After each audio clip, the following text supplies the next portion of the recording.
For 50 years, the Greater West Bloomfield Historical Society has served our community, preserving our rich local history, not only in West Bloomfield, but also in Keego Harbor, Orchard Lake Village, Sylvan Lake, and other surrounding areas, collecting artifacts, collecting stories, and providing them to our community for generations over these past 50 years. Joining us to talk about the celebration of 50 years of the Greater West Bloomfield Historical Society is Gina Gregory. Gina, thank you so much for being with us.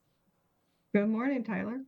It's an exciting Happy time to for be the, yeah, good morning to you too, and it's an exciting time for the Historical Society as we're getting closer to their 50th annual meeting as they celebrate half a century of serving our community. And so for those that aren't familiar with our hyper-local Historical Society in Greater West Bloomfield, what are some of the different ways that your organization helps to preserve our local history and tell stories of our local history to our residents and visitors? Sure. Well, 24/7, we offer our website, gwbhs.org, standing for Greater West Bloomfield Historical Society. Our museum is open often, the first, second, and fourth Sundays and third Fridays. So we will be open this Friday. We were open last Sunday with a curling open house.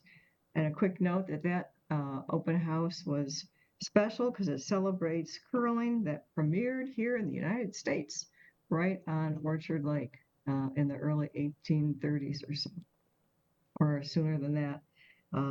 So that was Sunday. Tomorrow we're having a opportunity open house docent training from 1 to 2 at the museum, 3951 Orchard Lake.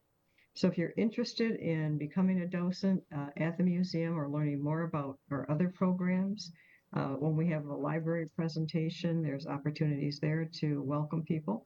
That's going on. And our annual meeting is Saturday, January 25th for a 50th anniversary meeting will be on the Orchard Lake School campus. It's kind of fitting that we have it there. We began on the Orchard Lake campus at a picnic in the summertime. A couple of guys at a picnic, more than two, had the idea of the organization, and from there it gained traction and moved forward. So here we are. And then in Sunday, February 4th, our presentation is going to be Chaldeans in Southeast Michigan, past and present. And that will be interesting for us to learn what's going on with them in the greater area as well as West Bloomfield. So we're very excited for our 50th annual. So it'll be more of a celebration annual meeting.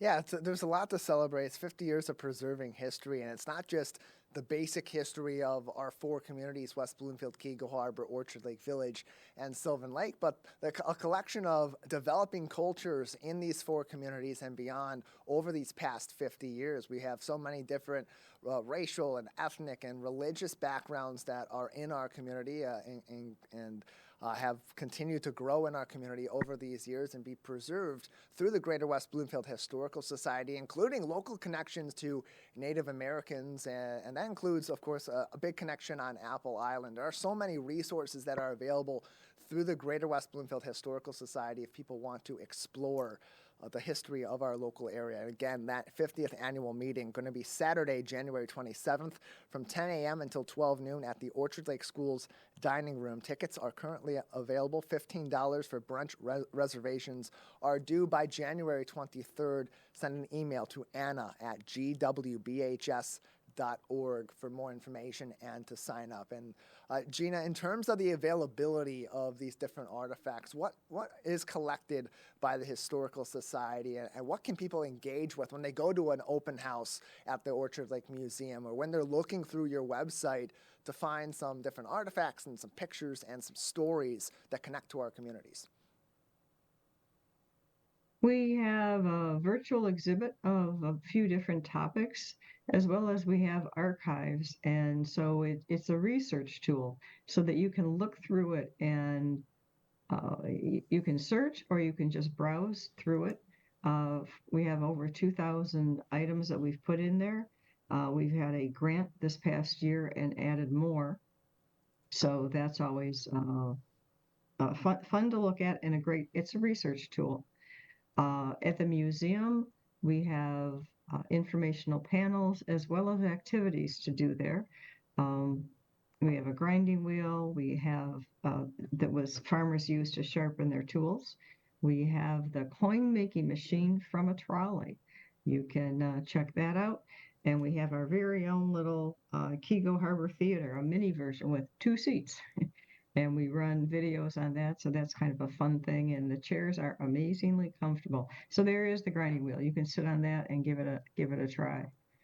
We now have the canoe down, so you can see it as a canoe, which is really nice. We have a moccasin out and a boot from the middle 1800s. That bell is now in storage. And then the Walnut Hills, that's Albert Kahn's summer house.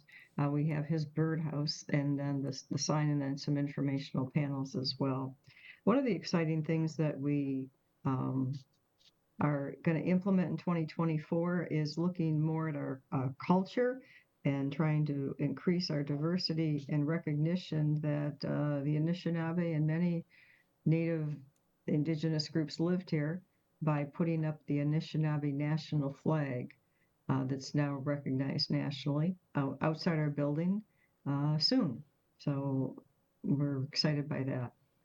You can learn more information about our local connections to Anishinaabe Native Americans, including our programming on Apple Island from the West Bloomfield School District and the Greater West Bloomfield Historical Society. Apple Island Then and Now with Christy Forehand is continuously airing on our TV channel, as with our sort of documentary and discussion with Miquandan Jewell or Mike Jewell, perspectives on traditional Native American life on Apple Island. You can find listing times for when that's airing on Civic Center TV on our website on civiccentertv.com, and even more information and resources on Native American connections to our 4 communities on gwbhs.org. Gina Gregory joins us on the program, president of the Greater West Bloomfield Historical Society, as they get ready to celebrate their 50th anniversary in our community. Again, their 50th annual meeting and celebration will be Saturday, January 27th from 10 a.m. until 12 noon at Orchard Lake Schools in their dining room. $15 brunch reservations are currently on sale, gwbhs.org. And Gina, you talked about your focus this year on collecting more information, stories, artifacts on many different local cultures in the Greater West Bloomfield community. But over the past several years, a greater effort's been made too on collecting memories, both present and in the past, from families across our communities. Tell us about that effort, how that's evolved over the past years, and if people are building these memories in our communities now, how can they give them to the Historical Society? Well, we've made it very easy. We started this during COVID, but we continue it. I think it's a great resource.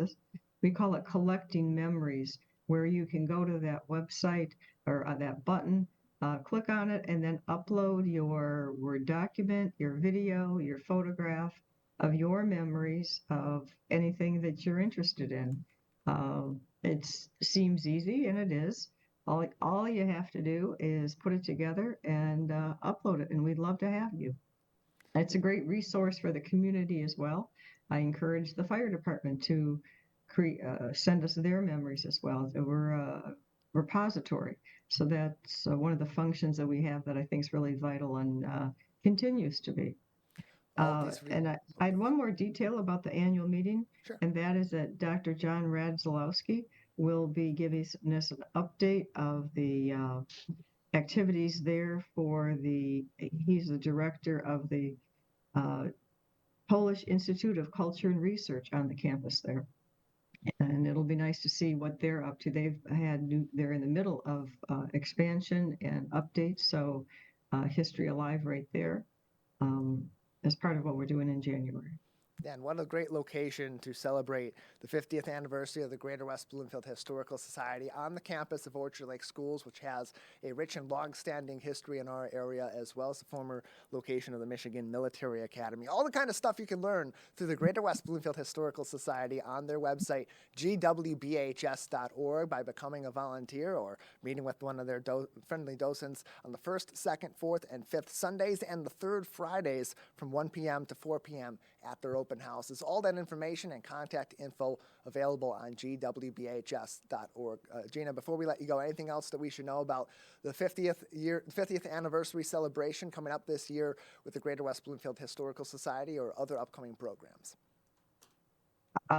We're very excited that Apple Island Tours will be returning this year in June on the 8th and 9th.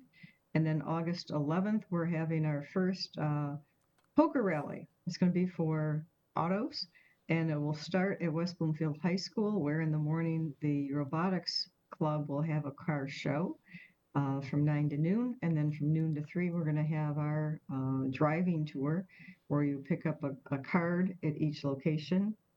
Then you come back, and the one with the winning hand wins the prize. So that should be fun too. And we'll do that. And then we have other informational programs coming up of new content during the year, but I'll come back later to talk about that. We have a couple of mapping projects that are pretty cool. Neat way to learn more about history. So we'll leave it at that today. The fun, the learning, and the education continues on gwbhs.org and across social media, Facebook, Twitter, and YouTube at GWBHS. Gina, thank you so much. Thank you.